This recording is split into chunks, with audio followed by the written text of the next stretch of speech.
Hello, everybody, and welcome to Chicago's Cars. We're here at Trinity Lutheran Church in Roselle, Illinois, where they're going to be celebrating Roselle's 100-year anniversary with a car show. How else do you celebrate an anniversary? With cake and coffee and ice cream? Well, actually, they're going to have ice cream inside. We'll take a look at that later. But anyway, it's a car show. And as you can see, there's no cars here yet. That's because they're going to be rolling in on a parade coming from the other end of town at the Legion Hall. So I'll tell you what, let's head on over there now. We got a guy over there waiting for things to start up, and let's get this thing started.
Well, that was a cool little parade.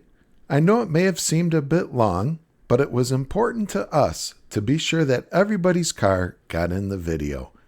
But now that we've had a chance to look at all the rides, let's meet some of the people and the stories behind them. While you're here, be sure to hit that like button and subscribe to the channel. It's very important to us, and we appreciate it. Later on, we have a special treat for you with a surprise replica movie car. Can you tell what that car is by this photo? Then after that, we're going to visit with Vic and Marion from the iconic Shirl's Drive-In.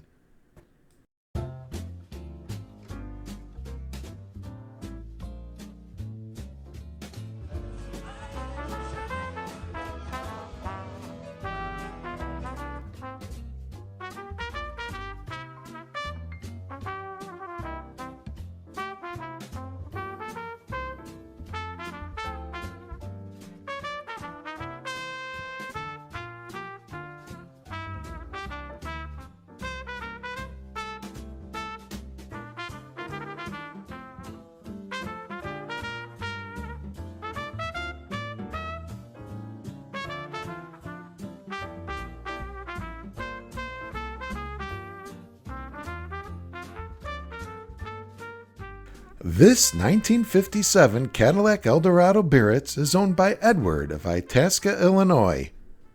Wow, look at those torpedoes. Cadillac introduced the Eldorado in 1952 and the model ran continuously until 2002. The jet age-inspired 1957 Eldorado was designed by famed auto designer Harley Earl. In 1957, the Eldorado received new styling with an exclusive rear-end design featuring a low, downswept fender line capped by slowly growing pointed inboard fins and was powered by Cadillac's 365 cubic inch overhead valve V8 that was mated to the 4-speed hydromatic transmission. The luxurious interior followed the jet age-inspired theme in the control panel, while the rest of the interior was upholstered in soft vinyl and leather, paired with plush carpeting and lots of bright work, making it very appealing to the eye. Let's meet with Edward now and find out more about his 1957 Eldorado. We're with Edward with his 1957 Eldorado Biarritz. Edward, tell us about your ride. It's got approximately 60,000 miles on it. It's a newer restoration. When I purchased it about 15 years ago, the undercarriage needed some work and had to do some painting touch-ups on it here and there, but otherwise it's all original. So let me guess, you picked it up, paint, interior, engine, everything looked perfect, and then you went, uh-oh, undercarriage is rotten. That's pretty much what happened.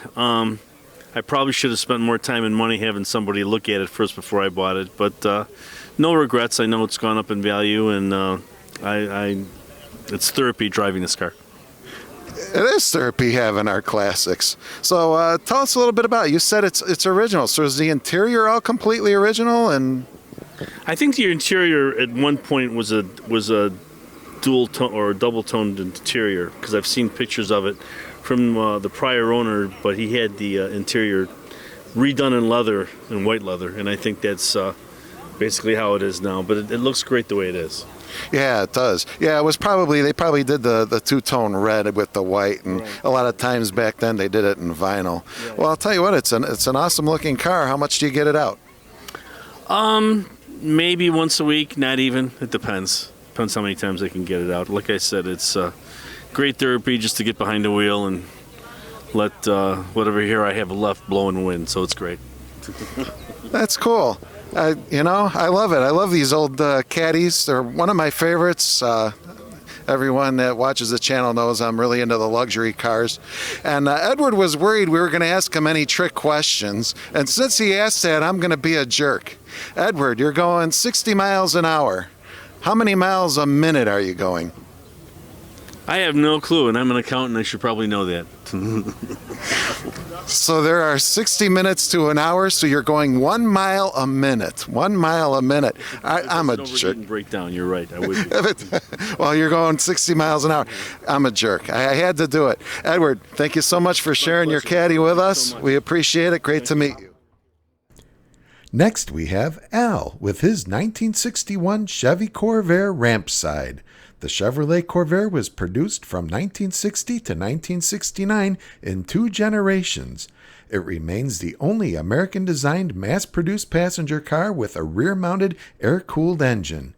The Corvair was manufactured and marketed in 4-door sedan, 2-door coupe, convertible, 4-door station wagon, passenger van, commercial van, and pickup truck body styles in its first generation, 1960 to 1964, and as a 2-door coupe, convertible, or 4-door hardtop in its second generation, 1965 to 1969, with a total production of approximately 1.8 million from 1960 to 1969.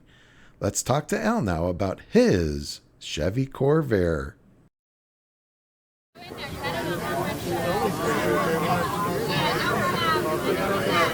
We're with Al in his 1961 Chevy Corvair Rampside truck. This is something very unique. I love unique, obviously, because I'm always doing unique. Al, tell us about this. Well, it's been a little bit modified. It's got a car engine in it instead of a truck engine. The truck engine, you would get to the oil through a door in the back by the bumper. So this one now has been changed a little bit. We also have a pass-through window in the back, and we didn't do it, that's the way I bought it. We have blinkers on it and an extra stoplight up on top. So, and the color is probably not original, but other than that, it's pretty stock the way they built it. This one was built in St. Louis. No kidding. Do you know about how many of these Rampsides they built? Because I've never seen one. Yeah, we have a list up here. So my memory, in 61 they built 10,000, about 11,000. 62 it went down to 4, and then they quit building them in 65, and they only made 851 of them. But they also had what they called a van, which would be a solid back end, and a window van too. They build those. So altogether they built probably about they built 48,000 of the Corvans. Greenbriers, which were the window vans, are about 58,000, and then about a total of 18,000 for this. Wow, so that's really quite a low number. Yeah, it is. That's no wonder why I never see them. So I've seen the Corvair, the little coupe sedan thing, and I saw a wagon one time. That was weird because the engine's right in the car with you. They made that 61 and 62. Yeah, that one, I can't remember which year it was, but yeah. And the engine's right in the back with you. I thought, oh my God, if that thing blows, boy, you're a goner. So, but this is cool. So why did they have the ramp on the side? What was that used for? That was to make it easier for them to load the pickup truck, especially with a two-wheel dolly. And the telephone company used a lot of these for their cable, so they could get the cable in easy. All right. Well, that's a really interesting story. And you've had it how long? We've had it about 5 years. Our friend that passed away had it before that to 03. So nice. How did you get it from your friend that passed away? Well, he was, getting to that age, which we're approaching probably in 5 years. And he wanted to downsize and sold a convertible, and he sold this one, so we bought it from him. Okay, so he sold it before he went. Right. But it's nice to have it because it's a good memory then, too. Yeah. That's true, yeah. He was in our club. We belong to the Chicagoland Corvair Enthusiast, and we have about 170 members. And we meet the third Wednesday of the month at the VFW there in Glen Ellen, I think, isn't it? Villa Park on St. Charles. Well, that's a neat club to be in, and it's always helpful, isn't it? Oh, yeah. You get together with other guys with the same cars, and everyone can help you get parts and all that. Good advice. Well, Al, it was really nice meeting you. Thank you. Same here. Thanks for talking to us. Actually, and showing they us built your... about $1.8 million total of Corvairs over the years. He was doing the calculating as he was talking. This man's remarkable, folks. So they made quite a few. Well, it was good talking to you. Thanks a lot. Next, we have Phil from Elgin with his 1973 Ford Bronco. The first generation Bronco sold from the 1966 to 1977 model years. The idea behind the Bronco began in the early 1960s by Ford product manager Donald N. Fry, who also conceived the Mustang, and Ford engineer Paul G. Axelrad, with Lee Iacocca approving the final model for production in February 1964. Developed as an off-road vehicle, the Bronco was intended as a competitor for such models as the Jeep CJ5 and International Harvester Scout. Powertrains included a 170 cubic inch straight six, a 200 cubic inch straight six, 289 cubic inch small block V8, and Ford's 302 cubic inch small block V8. All were mated to either a 3-speed manual or automatic transmission. Let's talk to Phil now about his Ford Bronco. This is Phil from Elgin with his 1973 Bronco with a 302 in it. Phil, tell us about your ride. I've just bought it about 4 years ago, and I've been working on it. It's constant, chore, something to do, So I've got the original axles and stuff are still on here, and it's got an overdrive transmission, upgraded braking system, and steering and stuff. So it's a much safer and vehicle with the full family roll cage in it, so that there's seat belts in the back, and everyone's sitting safe and having fun. That's pretty important, having brakes. So originally these had drum brakes, and Phil put some discs on the front. He tells me he changed over the carburetor to fuel injection. How nice does it run now? Oh, it runs really nice, yeah. Cool, and everything is good on it. It's got the Hydro Boost brakes on her, so with the 35-inch tires and the disc brakes, it stops on a dime, and drives like $1 million with a new gearbox, steering gearbox, a bearing turn. So it's like 3 3/4 turns lock to lock. So it's nice. It's nice. That is. What's cool is the new Bronco's got so much popularity, but they made the new Bronco and styled it off the old Bronco. So this is the original, this is the classic, and they're awesome to get to see. There aren't a whole heck of a lot of them that survived because, truthfully, people just drove the wheels off them. They weren't very well built. Where did you find this? I found it in Kentucky. So I 6 months shopping, to find one that I liked, And then I've done about 50 projects since I bought it, so I'm always doing something on it. Just my point. He had to go all the way to Kentucky to find it. Was it painted when you got it, or did you paint it? No, it was painted when I got it. Yeah. It was painted? How about the engine? Was this 302 in here? Yeah, the 302 was in here and stuff. All right. Well, Phil, that was really nice meeting you. It's an awesome-looking truck. Thank we you. appreciate you talking with us. Coming up, we're going to visit with Vic and Marion from the famed Shirl's Drive-In. And do you recognize this replica movie car?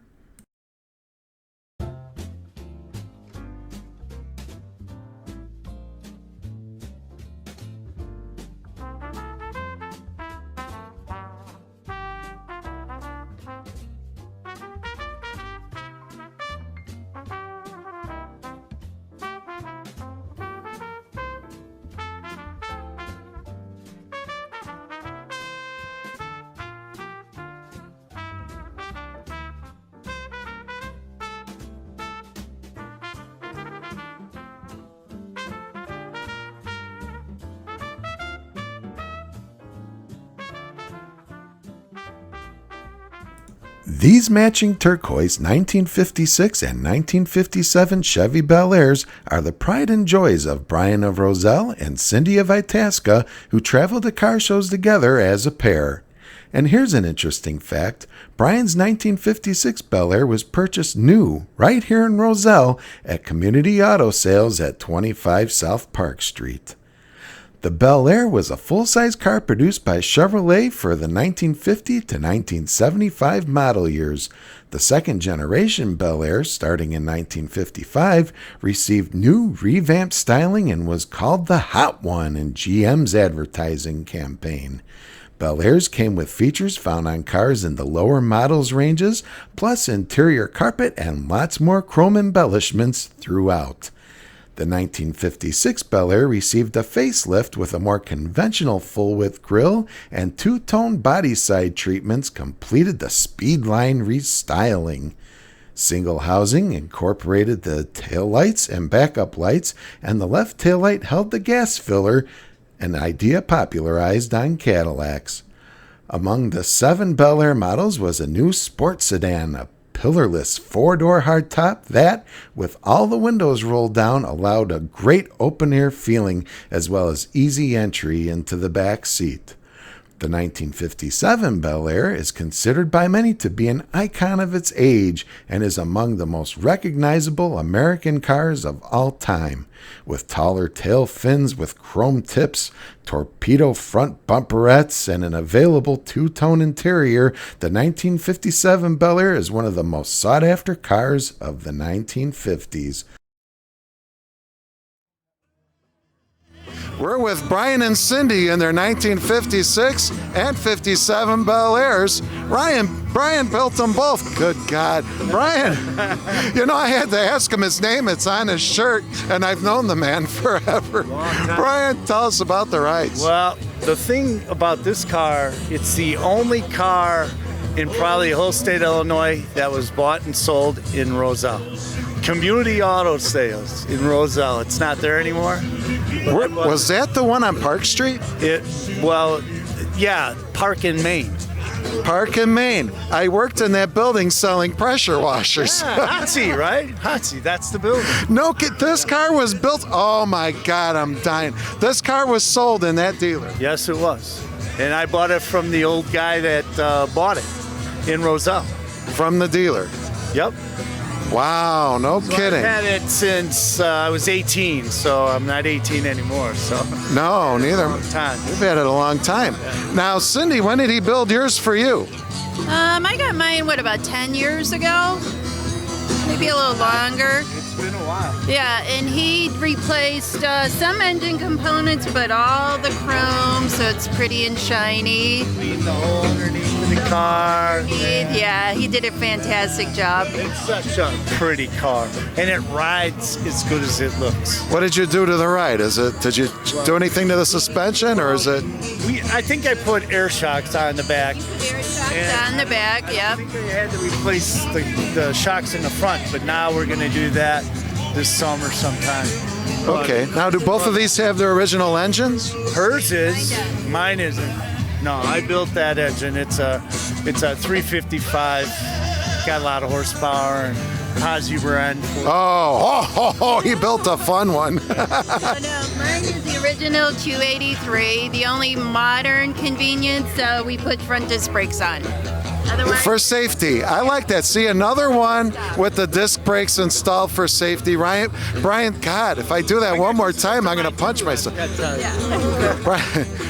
Brian's a smart man, making sure Cindy's safe over here. You guys always do shows together, or do you go off on your own? Yeah, all the time. And actually, we were at the World of Wheels the same time. Yeah. And she was in a different class than mine, but we both ended up taking first place. Oh my God, so you did that good of a job. And car owner. Wow, no kidding. Now I gotta know, did the cars come this color, or did you match them? This is, that's the color of the car that year. Turquoise. Hers is a little different. Mine is tropical turquoise. Turquoise and tropical turquoise. It's just it's a little bit of a different shade. We got a lighter one, a darker one. Lighter blue. But so these were original colors to the cars then? So it's just coincidence, or did you deliberately look for a turquoise car? And she said, "Hey, I bought this car, man. We got a lot of work to do." I go, "Bring it on," and we did. Yeah. That is so awesome. And they're the same color. Where did you get this one from? So you went and bought this. Where did you get it from? At the Mecum auction, the first year they did it at Pheasant Run. Oh, no way. Really? Was that fun at Mecum? It was a lot of fun. It was crazy. Was that a televised show? I don't know. I think it was. Wouldn't that have been cool if you were on TV buying your car? Yeah, I never even thought about that, but it could have been, yeah. Go back through the film and see. All right, so Brian rebuilds cars. Let's ask him the $60 million question. You're going 60 miles an hour. How many miles a minute are you going? Are you kidding me?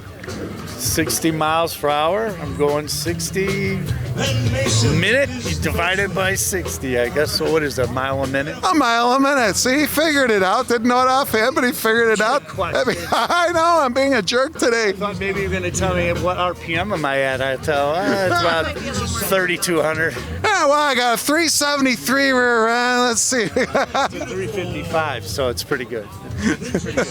That is pretty good. Brian, it was good seeing you again. Pleasure. Nice talking to you. I mean, you were stocking shelves probably the last time I saw you. Probably putting cans up on a shelf. Good God. Cindy, it's good seeing you.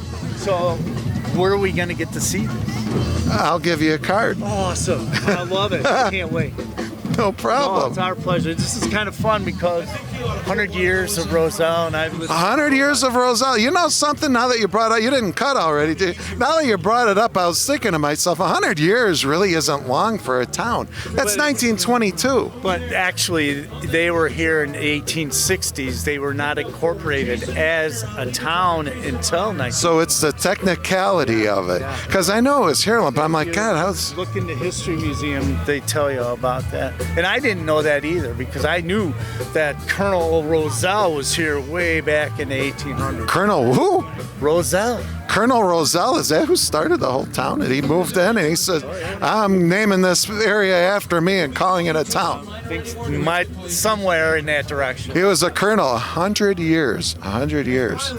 Well, wow. See, now we got, listen, have you seen the mayor? I'm looking for the mayor. No, he doesn't come to car shows. He should be. Oh, my God. What kind of mayor? He's not a car guy, you know. I've known the mayor. Let's. I believe it. He's young. Anyway, it was good talking to you. My pleasure. Thanks much. And thank you for letting us get on the show. No problem. We love your cars. This 1968 Ford F-250 is currently owned by Perry of Roselle, and it used to be an official Roselle fire apparatus. The F-250 as we know it today came about in the second generation of the F-Series in the 1953 to 1956 model years. This 1968 was already the fifth generation of F-250, which ran from 1967 to 1972. The fifth generation truck started showing the first inklings of the design cues that would remain with the F-Series for the next 2 decades. The fifth generation F-Series featured a grille sporting integrated headlamps and an improved cab with nearly 4 more inches of shoulder room. Now, the villagers of Roselle met in the fall of 1905 and unanimously voted to organize a fire department to preserve life and property. William Sowerman was elected the first fire chief and later became the longest-serving charter member with 26 years of service, although he had nothing on the length of service of this F-250 as it served for 36 years, though with only 11,000 miles on it, it didn't seem to have seen that much service. Let's talk to Perry now and find out what else we can learn about this truck.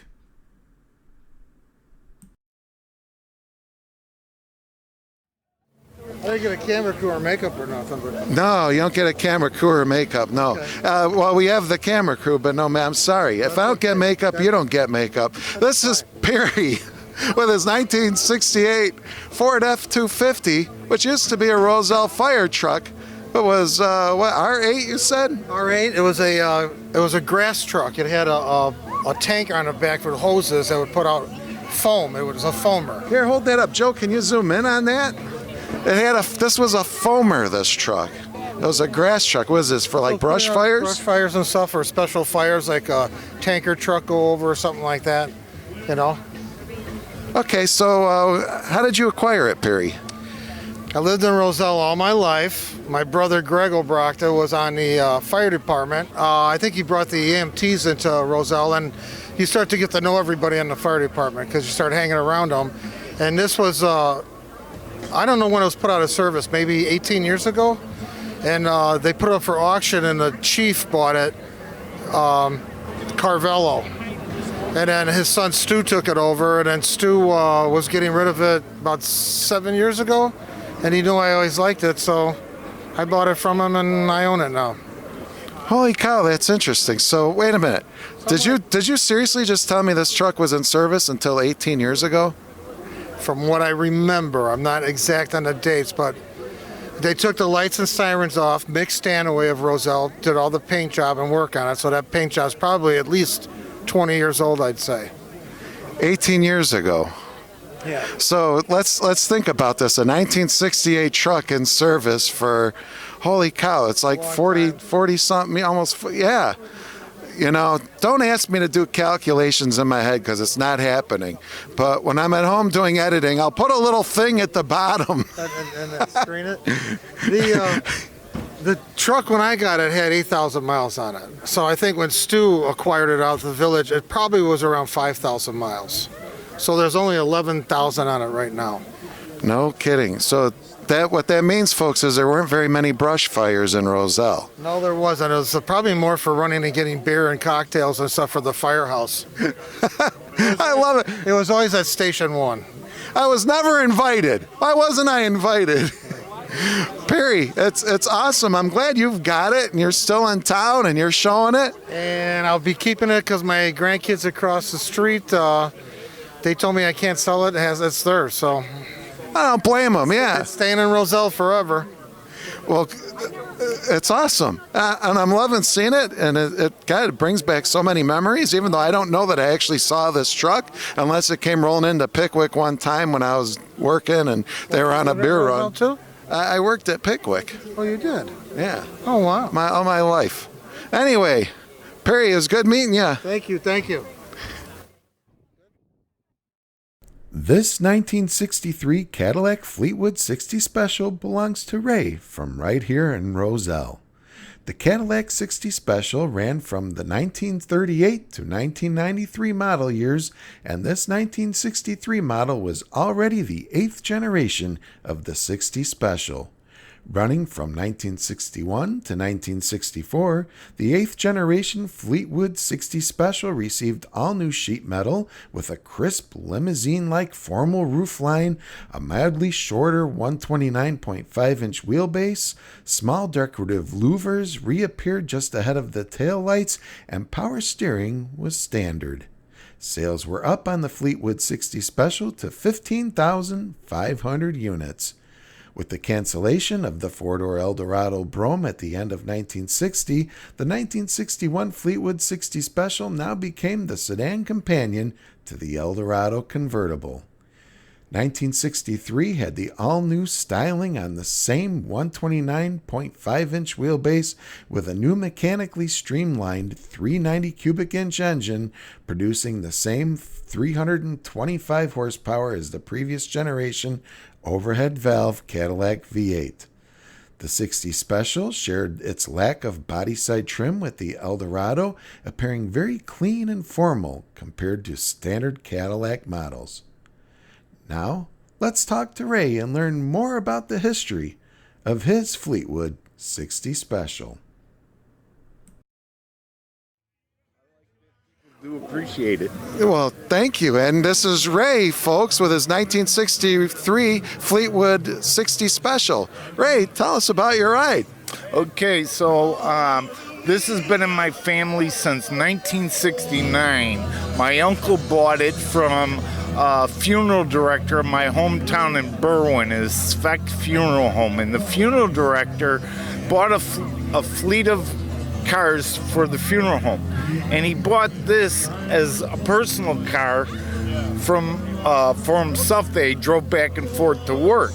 And he drove it up until 1969 when my uncle bought it, and then my uncle had it from 1969 to I think it was 2000, about Yeah, year 2000, and I got it once I had a home, but I was always after my uncle to get the car, and he told me, well, one day when you get a house with a garage big enough, you can buy it from me.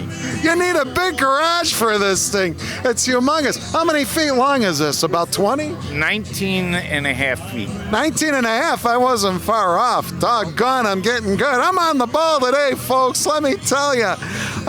Is everything original? Was it repainted? What do we got? Yeah, the repaint's been done about 20 years ago, and the rest of it, the originals, engine's original, no rebuild on that, and then we've got over 104,000 miles on the original engine, tranny, and rear axle.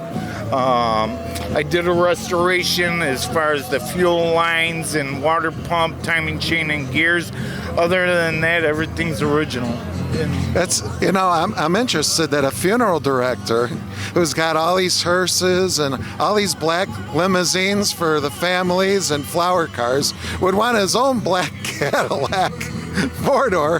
That's ridiculous. Does this car have footrests in the back seat? It does not. So the 75 series limousine provided the footrests in the back seat for the passengers, and that was the limo. So when a family couldn't afford the limo service from the funeral home, the funeral director would take his personal car and drive the family in this one. Did he really? Yeah. Well, that was nice of him. What the heck's the difference anyway? So here's something, folks, I love about this car and some of these old cars, and they can't do this anymore for rollover safety and all that, is you put the back windows, the front windows down, the back windows down, and it's all open. It's all open. You got this big, nice open space, lots of air coming in. And then as you see, this 1963 has the vent windows. Are those power? Those are all power. 8 power windows, power antenna.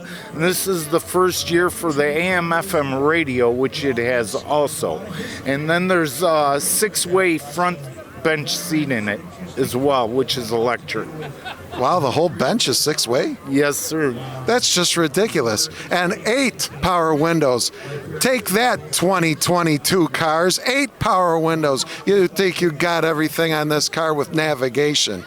Anyway, it was really nice meeting you. Very nice. Thanks for sharing your Caddy with us. I love it. Welcome. I'm glad you appreciate it. Well, thank you. And you enjoy the rest of the day. You too. Thank you very much.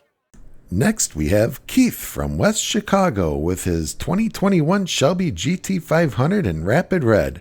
All right, look, folks, getting into the story of Shelby is like a 5-hour video of its own. Let's just focus on this 2021 model. Here's what Car and Driver has to say about it, and I quote, "The 2021 Ford Mustang Shelby GT500 boasts 760 horses of supercharged V8 mayhem, but it also possesses the athleticism of smaller and lighter sports cars. Those accolades make it the most powerful production car Ford has ever built, as well as the most immersive Mustang we've ever driven. At the center of this excitement is the Shelby's supercharged 5.2-liter V8, which plays a thrilling soundtrack through its bazooka-like exhaust pipes." All right, let's get Keith's opinion on his car now, huh?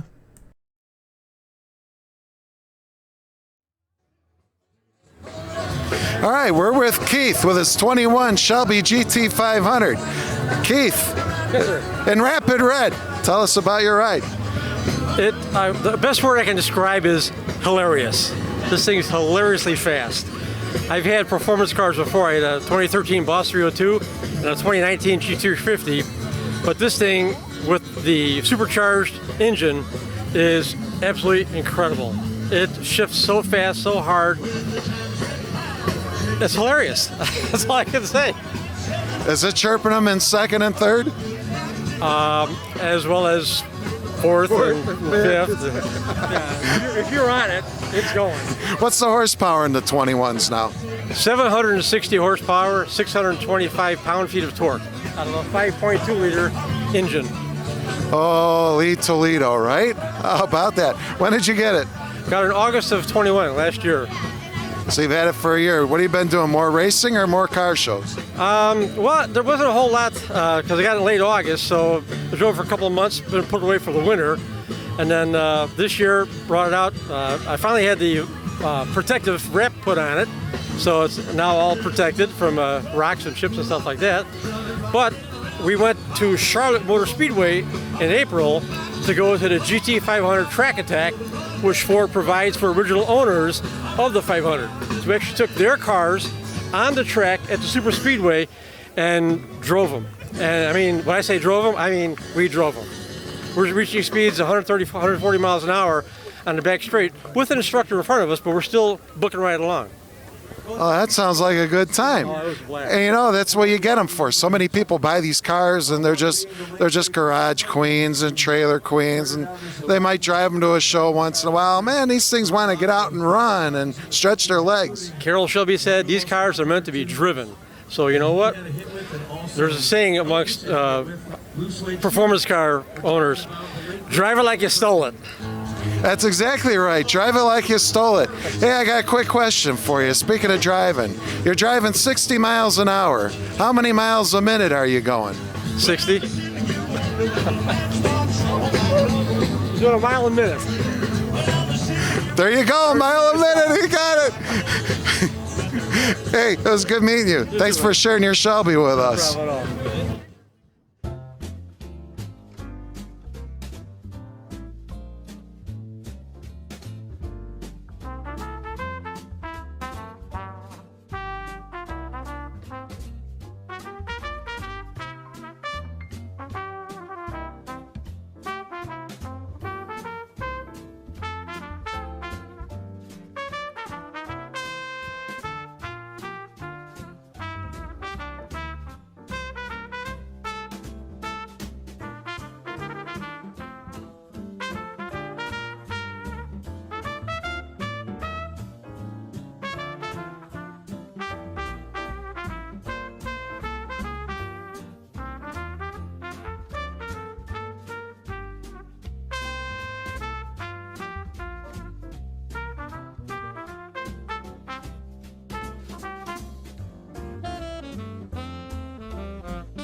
So, did you figure out the replica movie car?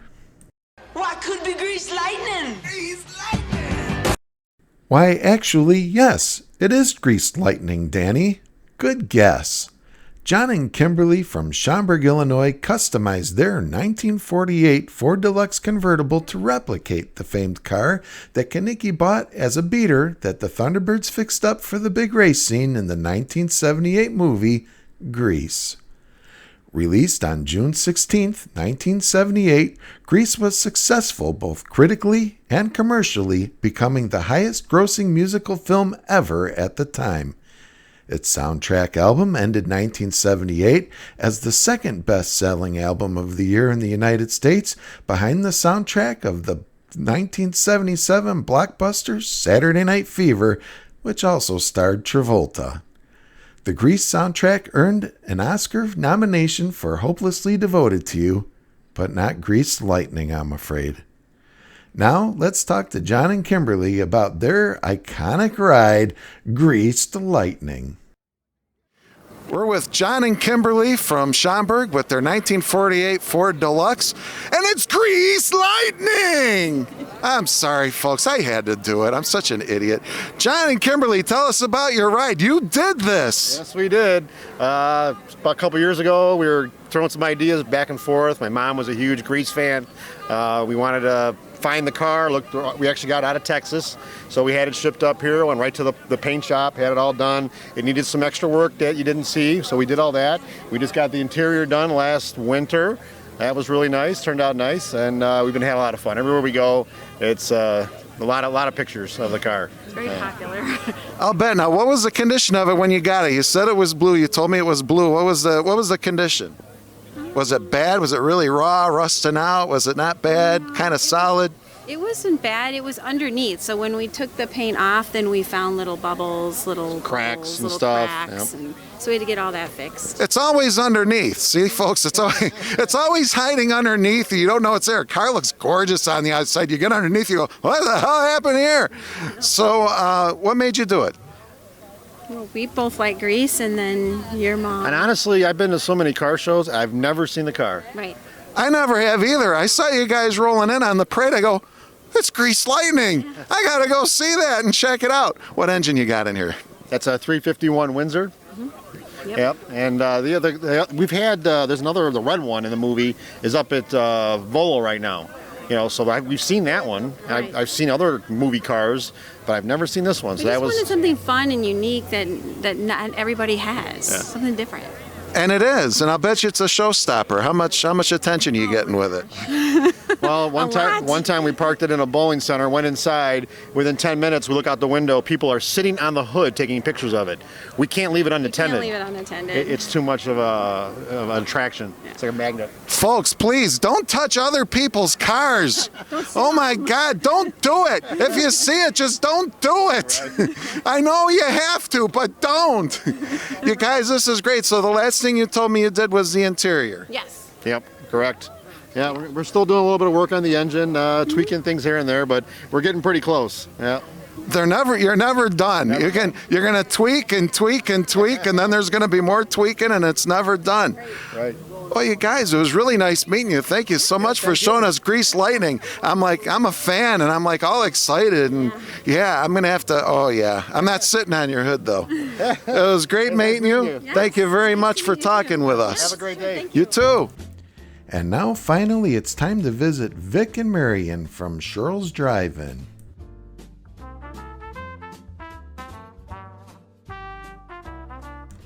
Back there in the corner, their old machines are serving up the soft serve on a hot summer's day.